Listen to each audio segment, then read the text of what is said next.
من شرور أنفسنا ومن سيئات أعمالنا من يهده الله فلا مضل له ومن يضلله فلا هادي له ونشهد أن لا إله إلا الله وحده لا شريك له ونشهد أن محمدًا عبده ورسوله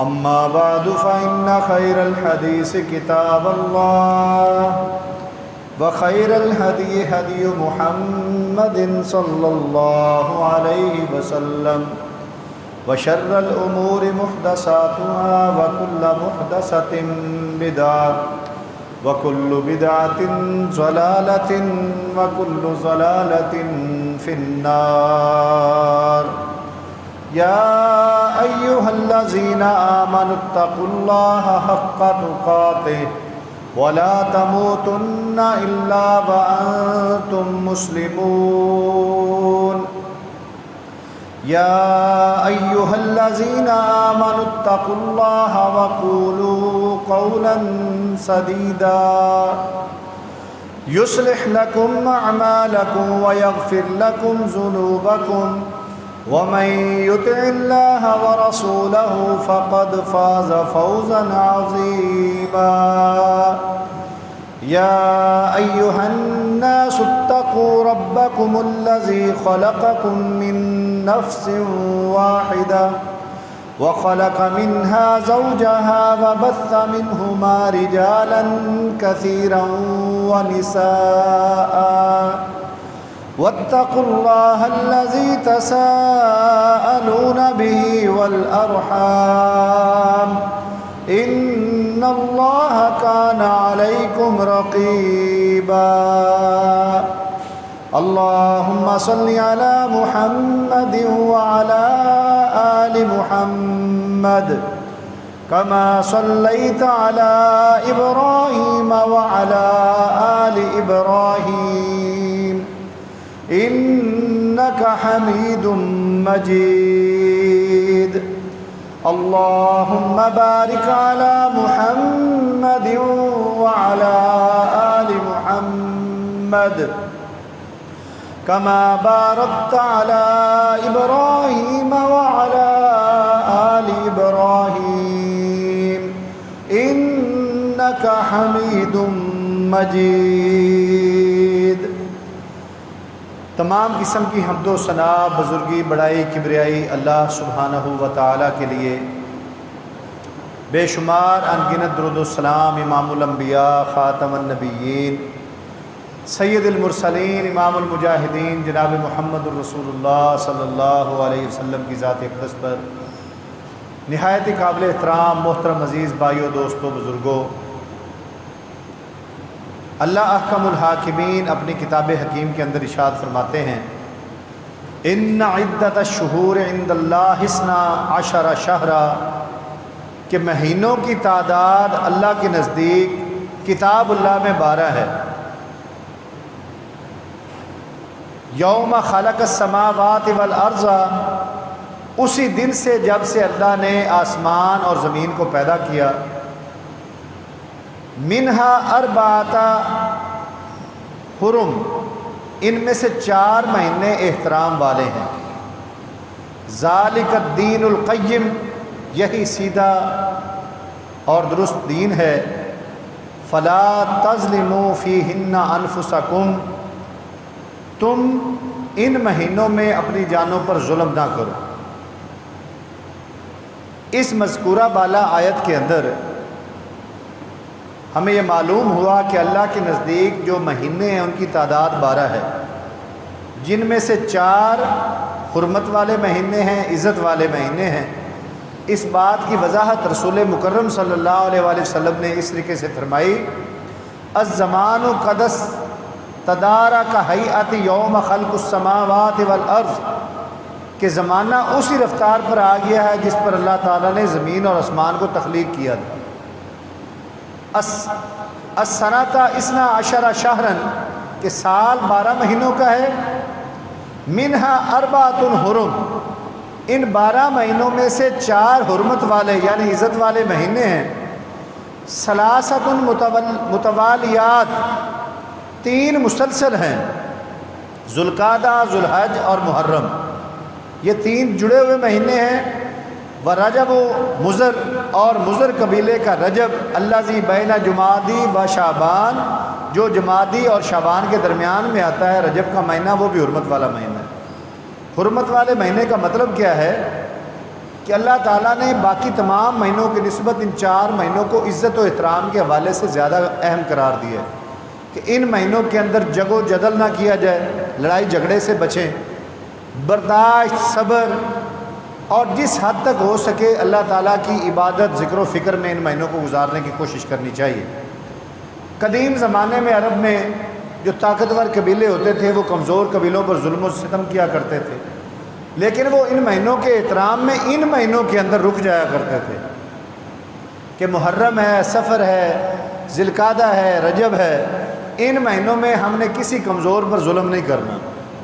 اور یہ حکم آج بھی باقی ہے کہ جو شخص بھی اپنی طبیعت میں کوئی جلال سمجھتا ہے، سختی سمجھتا ہے، وہ ان مہینوں کا احترام کرتے ہوئے صبر و برداشت کا دامن نہ چھوڑے، وہ صبر کرے، امن سے رہنے کی کوشش کرے۔ اور میرے عزیز بھائیوں، اس ماہ محرم کے اندر بہت سارے فضائل آئے ہیں۔ اس مہینے کو اللہ نے اپنا مہینہ بھی قرار دیا ہے کہ شہر اللہ الحرام، کہ اللہ کا محترم مہینہ ہے محرم کا مہینہ۔ اسلامی سال کی ابتدا اس محرم کے مہینے سے ہوتی ہے، جس کی آج یکم ہے۔ بے شمار واقعات اسلامی تاریخ میں رونما ہوئے ہیں، تو یکم محرم الحرام حضرت عمر فاروق رضی اللہ تعالیٰ کی شہادت کا دن بھی ہے۔ آج کے دن حضرت عمر فاروق رضی اللہ تعالیٰ عنہ شہید ہوئے تھے، اور دیگر کئی حوالوں سے بھی اس محترم مہینے کے معاملات ہیں۔ تو آج کے خطبہ جمعہ میں ہم دیکھیں گے کہ اسلامی سال کی ابتدا میں ہمیں کیا کام کرنے کی ضرورت ہے، ہمیں اس مہینے کی مناسبت سے کیا کرنا ہے۔ تو سب سے پہلا اور اہم کام یہ ہے کہ ہمیں نئے سال کی منصوبہ بندی کرنی ہے، پلاننگ کرنی ہے۔ جس طریقے سے مختلف دکاندار حضرات، مختلف کاروباری حضرات، مختلف کمپنیاں، مختلف فیکٹریاں اپنے پچھلے سال کا جائزہ لیتی ہیں کہ پچھلے سال کے اندر ہم نے کیا کیا، کیا کمایا، کیا کمیاں رہ گئیں، کیا سستیاں ہوئیں، اب اس نئے سال کے اندر کیا بہتر کرنے کی ضرورت ہے۔ بعین ہی اسی طریقے سے ہمیں اپنے کردار کے حوالے سے، ہم ایک سال اپنی زندگی کا مکمل کر بیٹھے، ہمارے سامنے ایک سال مکمل ہوا، کیا ہم نے اس آئندہ سال کو بھی پچھلے سال کی طرح گزارنا ہے؟ کتنے اللہ اور اس کے رسول کے نافرمانی کے کام کر گزرے۔ ہمیں عہد کرنا ہے کہ یہ محرم کا اسلامی سال کا پہلا مہینہ، ہم اس سال سے ہی اپنی اصلاح کی کوشش کریں گے، اپنے معاملات کو بہتر کرنے کی کوشش کریں گے۔ نمازوں میں سستیاں تھیں تو عہد کریں گے کہ اللہ میری زندگی میں ایک نیا سال کا مجھے موقع ملا، ایک نیا مہینہ آ گیا۔ اگر ہمیں کیلنڈر دے دیا جاتا نا عزیز بھائیوں کہ جس شخص کی جتنی بھی عمر ہے، کسی کی 30 سال ہے، کسی کی 50 سال ہے، کسی کی 70 سال ہے، اور وہ 70 سال کیلنڈر کے اندر منتخب کیے ہوتے، اور ہم روزانہ اپنے ایک دن کو کراس کرتے کہ میری زندگی سے آج کا دن بھی نکل گیا، آج کا دن بھی نکل گیا۔ اب زیادہ دن بیتتے چلے جا رہے ہیں، تھوڑے دن ہیں جو رہ گئے ہیں۔ جس بندے کی ایسی کیفیت ہو جائے وہ اپنی زندگی کی منصوبہ بندی بڑی خوبصورت کرنے کی کوشش کرتا ہے، وہ اپنی زندگی کے وقت کو ضائع نہیں کرتا، گھنٹوں کے گھنٹوں دوستوں میں، موبائل میں، کھیل کود میں، فضول کاموں میں سو کر گزارتا نہیں۔ اس کو پتہ ہے کہ میرے پاس بڑا مخصوص سا وقت ہے، اس وقت کی بنیاد پر میری آخرت کے فیصلے ہونے ہیں۔ کوئی آخرت میں ایسا معجزہ نہیں ہوگا کہ ساری زندگی ہم نے برباد کر کے، ضائع کر کے، اللہ کی نافرمانیوں میں گزار کر کے اللہ کے سامنے چلے گئے ہیں تو وہاں پر کچھ ایسا معجزہ ہو جائے کہ اللہ فرمائے کہ جا میرے بندے میں نے تمہیں بخش دیا۔ ایسے نہیں ہونے، یہ سارا ہمیں بتلا دیا گیا۔ فیصلے ہونے ہیں، مالک یوم الدین، اللہ بدلے کے دن کا مالک ہے۔ فَمَن يَعْمَلْ مِثْقَالَ ذَرَّةٍ خَيْرًا يَرَهُ، اس دنیا کے اندر ذرہ برابر بھلائی کا کام کیا ہوگا تو ہمارے سامنے لا کر رکھ دیا جائے گا، اللہ کے بندے تم یہ نیکی کے کام کر کے آئے ہو۔ وَمَن يَعْمَلْ مِثْقَالَ ذَرَّةٍ شَرًّا يَرَهُ، ایک ذرے کے برابر برائی کا کام بھی کیا ہوگا تو وہ بھی سامنے لا کر رکھ دیا جائے گا۔ میزان لگنے ہیں، ترازو لگنے ہیں، تول ہونے ہیں، کسی گمان میں نہیں رہنا ہے ہم نے کہ جی دیکھا جائے گا، ہم مسلمان ہیں، ہم حضور کی امت ہیں، کوئی مسئلہ ہی نہیں ہے۔ نہیں عزیز بھائیو، اس دن نہیں دیکھا جائے گا، حساب نہیں دیا جائے گا، مشکل مرحلہ ہے۔ اب جو میرے اور آپ کے پاس وقت بچا ہے نا، ہم نے اس کو بڑے منظم انداز کے ساتھ اللہ اور اس کے رسول کی تابعداری میں گزارنے کی کوشش کرنی ہے۔ دیکھیں ہمارے سامنے شیطان کھڑا ہے، مقابلہ بڑا سخت ہے۔ ہمارے مقابلے میں جو ٹیم ہے وہ بڑی پاورفل ٹیم ہے۔ اب اس کا مقابلہ کرتے ہوئے، سوچتے ہوئے اللہ اور اس کے رسول کی فرما برداری میں اپنے آپ کے لیل و نہار، رات دن گزارنا، اپنا کاروبار، اپنی تعلیم، اپنی نوکری رسول اللہ صلی اللہ علیہ وسلم کے بتائے ہوئے طریقے کے مطابق پوری کرنا، کہ کوئی بھی وقت آ جائے میرے اوپر، جب میری آنکھ بند ہو، میری زندگی کی شمع بجھ جائے، تو میں جب قبر میں جاؤں، میری پہلی منزل تو قبر ہے، قبر کے اندر میں جب چلا جاؤں تو کیا معاملات ہوں گے؟ کوئی سفارش تو کام نہیں آنی ہے، کسی کا فون نہیں آئے گا وہاں پہ، کوئی روپیہ پیسہ بیگ بریف کیس وہاں پر لے کر جائیں، فائدہ نہیں ہونا ہے۔ انہی اعمال کی بنیاد پر فیصلے ہونے ہیں۔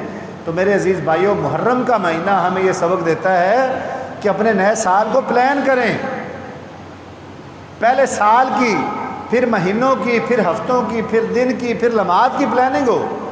اور اس کے لیے میں اکثر کہا کرتا ہوں، ہمارا ایک دن ٹھیک ہو جائے نا، ایک دن پورا سال ٹھیک ہو جائے گا۔ جو دن کی روٹین ہے نا، یہ خراب ہے۔ ہمیں چھٹیاں ہو جاتی ہیں اسکولوں سے تو ہماری اور روٹین ہو جاتی ہے، اسکول کھل جاتے ہیں تو اور روٹین ہو جاتی ہے، رمضان آتا ہے تو ہماری اور روٹین ہوتی ہے، ذی الحج کے ایام آتے ہیں تو اور روٹین ہو جاتی ہے۔ کچھ روزمرہ کی بنیادی روٹین ایسی ہونی چاہیے جو کبھی تبدیل نہ ہو۔ اب اس روٹین کے اندر کیا کچھ ہو کہ جی فجر کے وقت اٹھنا ہے۔ آپ دیکھیں، ہم اپنی چند روٹین پکی بنائی ہیں جس سے ہم نہیں ہٹتے ہیں۔ کھانا پینا، اس کو ہم نے زندگی کے لیے ضروری قرار دے دیا ہے کہ پانی نہیں پیوں گا میرا دن نہیں گزر سکتا، میں کھانا نہیں کھاؤں گا 2 ٹائم یا 3 ٹائم میرا دن نہیں گزرے گا، بڑا مشکل ہے۔ میں نے دوستوں کو وقت دینا ہے، میں نے پڑھائی کو وقت دینا ہے، میں نے دکان کو ٹائم دینا ہے، میں نے کھیل کود کو وقت دینا ہے، میں نے موبائل کو ٹائم دینا ہے۔ یہ ہماری روٹینیں بن چکی ہوئی ہیں، نہیں ہے تو دین کی نہیں ہے۔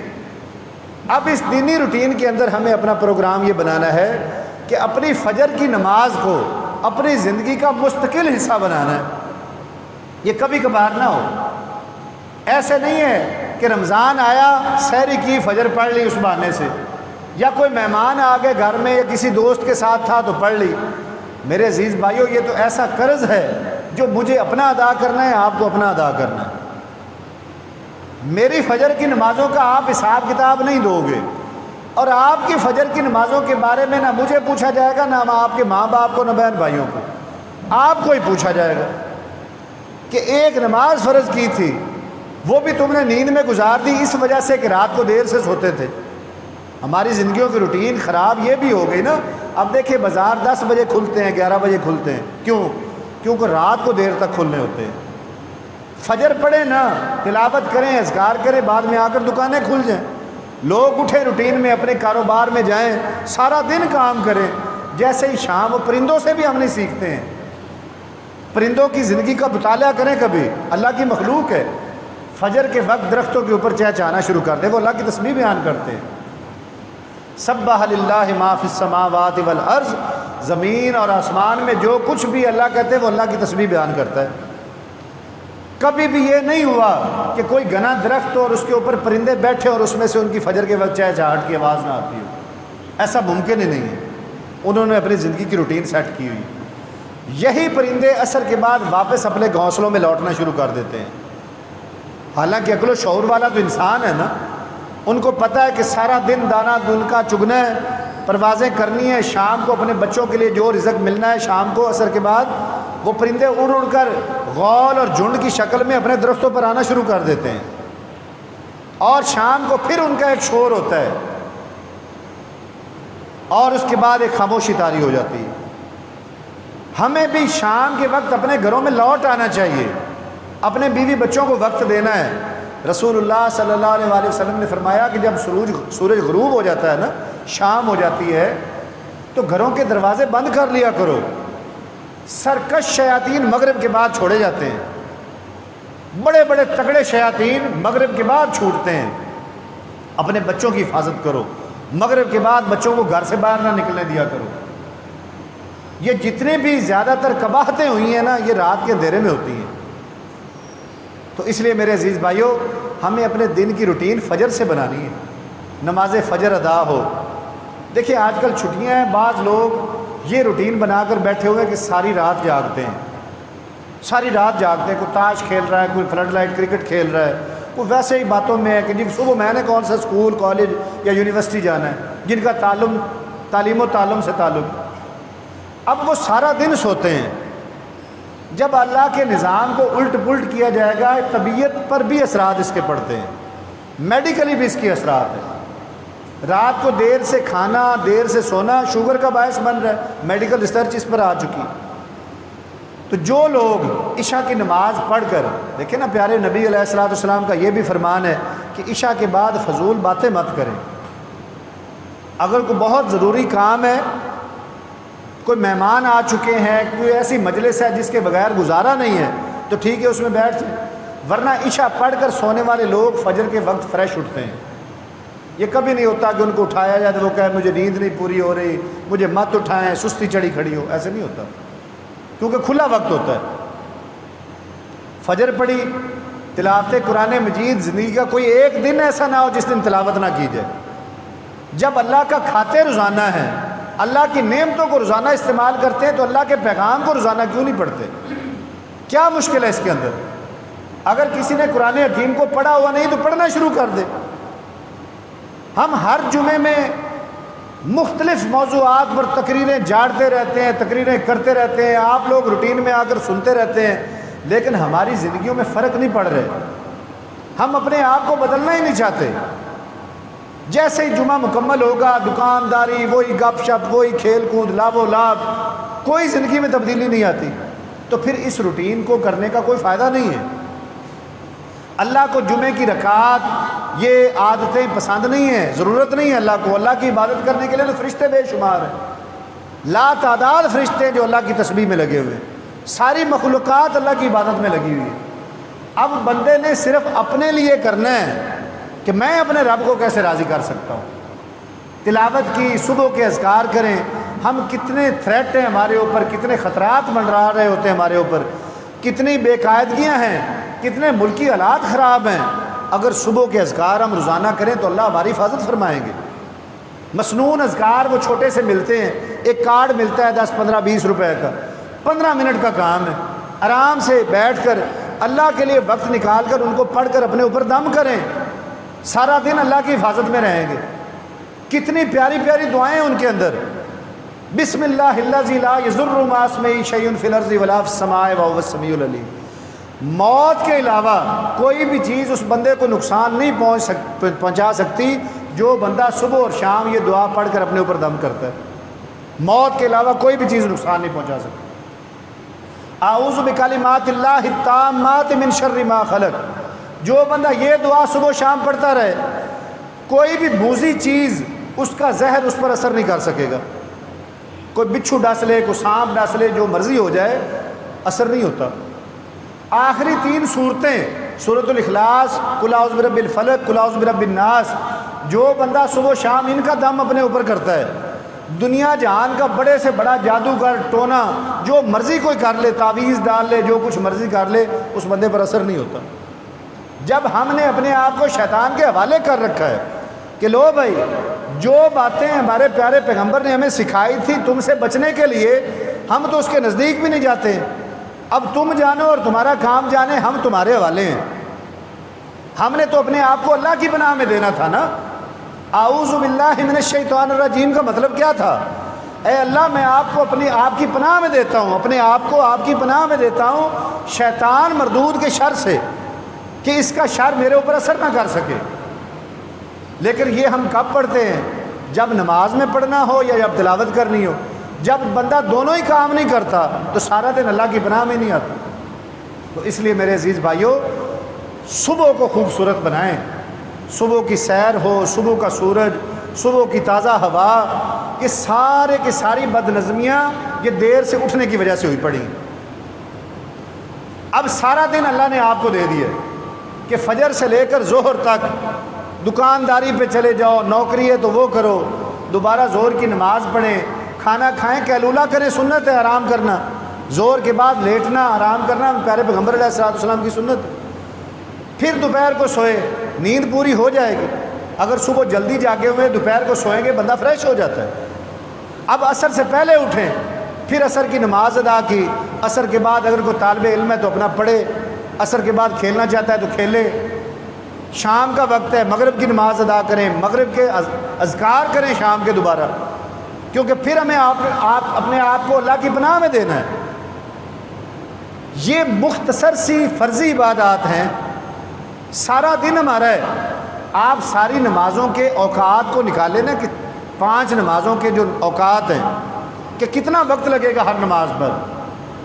4 رکعتیں فجر کی ہوتی ہیں، ایسے 10 رکعتیں ظہر کی ہوتی ہیں۔ نوافل آپ کی اپنی ثوابدید پر ہے، جتنے زیادہ پڑھیں گے اللہ کا قرب حاصل ہوگا، لیکن سنت مؤکدہ اور فرض یہ نہیں چھوڑنے چاہیے۔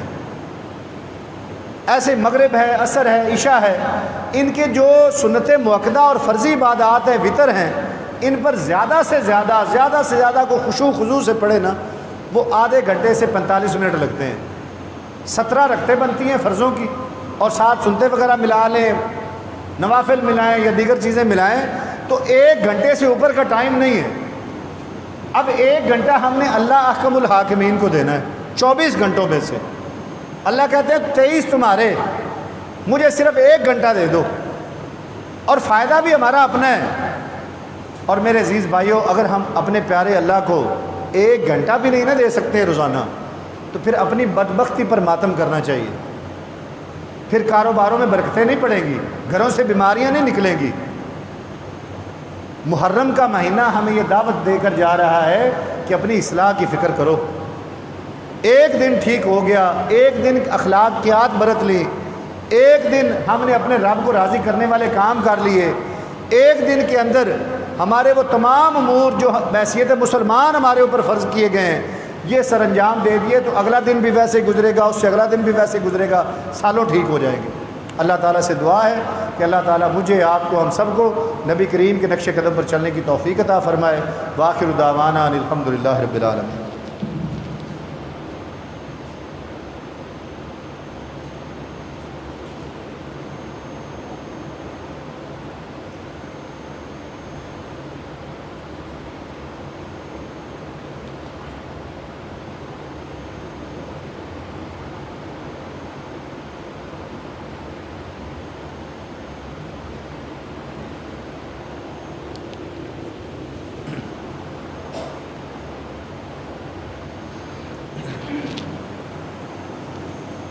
ان الحمد لله نحمده ونستعينه ونستغفره ونعوذ بالله من شرور انفسنا ومن سيئات اعمالنا